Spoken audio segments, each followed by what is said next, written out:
രാത്രി നല്ല മഴയായതുകൊണ്ട് രാവിലെ എണീറ്റതും നേരെ മുറ്റത്തേക്ക് പോയി. ഇപ്പോൾ ഉറക്കത്തിലിടയ്ക്ക് നമ്മളുണ്ടോ എന്ന് അന്വേഷിക്കണം തപ്പണ സ്വഭാവമുള്ള കാരണം നേരെ തിരിച്ച് റൂമിലേക്ക് പോയി. ഒരു ദിവസം തുടങ്ങുന്നതും അവസാനിക്കുന്നതും അവരിൽ നിന്നാണ്.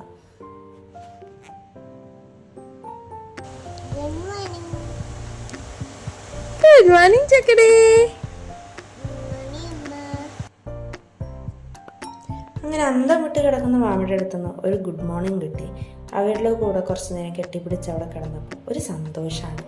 അങ്ങനെ രാവിലെ കുറച്ച് വണ്ടികളൊക്കെ കണ്ട് കഥകളൊക്കെ പറഞ്ഞ് മെല്ലെ പേസ്റ്റും ബ്രഷും എടുത്ത് ഞങ്ങളുടെ യുദ്ധം തുടങ്ങാൻ.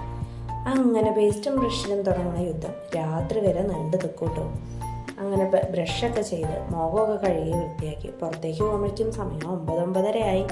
ഇപ്പോൾ കുറച്ച് ദിവസമായിട്ടുള്ള ശീലം രാത്രി 2 മണിക്ക് എണീറ്റ് പലതരം മൃഗങ്ങളെയും സ്വപ്നത്തിൽ കണ്ട് നിലവിളിക്കുക എന്നുള്ളതാണ്. അയ്യോ കരടി വരുന്നേ, കോഴി കൊത്താൻ വരുന്നേ. ഈ ഇടയ്ക്ക് ഒരു ദിവസം എണീറ്റ് ഭയങ്കര ബഹളം. എന്താണെന്ന് അന്വേഷിച്ചപ്പോൾ തലേണയുടെ പുറകെ ഒരു വാലുണ്ട് എന്നായിരുന്നു പറഞ്ഞത്. എന്ത് വാലാന്ന് ചോദിച്ചപ്പോൾ ഒരു ഓറഞ്ച് കളർ വാലുണ്ട് എന്ന് പറഞ്ഞു. ചിരിക്കണോ കരയണോ എന്ന് അറിഞ്ഞില്ല. അങ്ങനെ ഉറക്കം പോയ ഞങ്ങളുടെ 2 മണിക്ക് ഉറക്കം പോയി. പിന്നെ തിരിച്ചുറങ്ങുന്ന 6 മണിയാണ്. അങ്ങനെ ഭക്ഷണമൊക്കെ കഴിഞ്ഞ് ഇങ്ങനെ കുറച്ച് പുസ്തകങ്ങളൊക്കെ എടുത്ത് ആ പുതിയ കളികളൊക്കെ ഇൻട്രൊഡ്യൂസ് ചെയ്ത് അവിടെ ഇരുന്ന് ബുക്കുകളൊക്കെ ഒന്ന് നോക്കി ചുമ്മാ ഒന്ന് വായിപ്പിച്ചു. അത് കഴിഞ്ഞ് വെള്ളം വന്നു. തലവേദന കറണ്ട് ഉണ്ടായിരുന്നില്ല. വെള്ളം വന്നത് നമ്മൾ നേരെ കുളിച്ച് റെഡിയായി ഫ്രഷായി ഡ്രസ്സൊക്കെ മാറ്റി സുന്ദരി കുട്ടപ്പിയാക്കാൻ പോകുന്നു.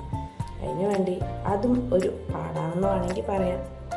ഇങ്ങോട്ട് വിളിച്ചാൽ അങ്ങോട്ടല്ലാതെ പോവില്ല. കണ്ടില്ലേ, ഇതാണ് സ്വഭാവം. ഒന്ന് പുറപ്പെടിച്ച് കുളിച്ച് വരണമെങ്കിൽ 1 മണിക്കൂർ പോകും. അതുകൊണ്ട് സാധാരണ രാവിലെ എണീറ്റ ഒക്കെ കൂടെ ഒരുമിച്ച് ഒറ്റയടിക്ക് പല്ലുതേപ്പും കുടിയും എല്ലാം കൂടെ നടത്തും. ഇന്ന് കറണ്ട് ഇല്ലാത്തതുകൊണ്ട് വെള്ളവും ഇല്ലാത്തതുകൊണ്ട് അതൊന്ന് വൈകി. കുളിയൊക്കെ കഴിഞ്ഞ് വരുമ്പോഴേക്കും 12 മണിയായി. ഉച്ചത്തെ ഭക്ഷണം കഴിക്കാനുള്ള സമയം ഏകദേശം ആവാറായി എന്ന് സാരം. നേരെ പൂജാമുറിക്കൊരു മുട്ടു. പൂജാമുറി പോയി കൃഷ്ണനോടും ബാക്കി ദൈവങ്ങളോടും ഒരു സല്യൂട്ടും പറഞ്ഞ് കുറച്ച് നാമജപങ്ങളും ചൊല്ലി ആ ദിവസം ഉച്ചയായത് അറിഞ്ഞില്ല. ഏകദേശം എല്ലാ ദിവസവും ഇങ്ങനെ തന്നെ.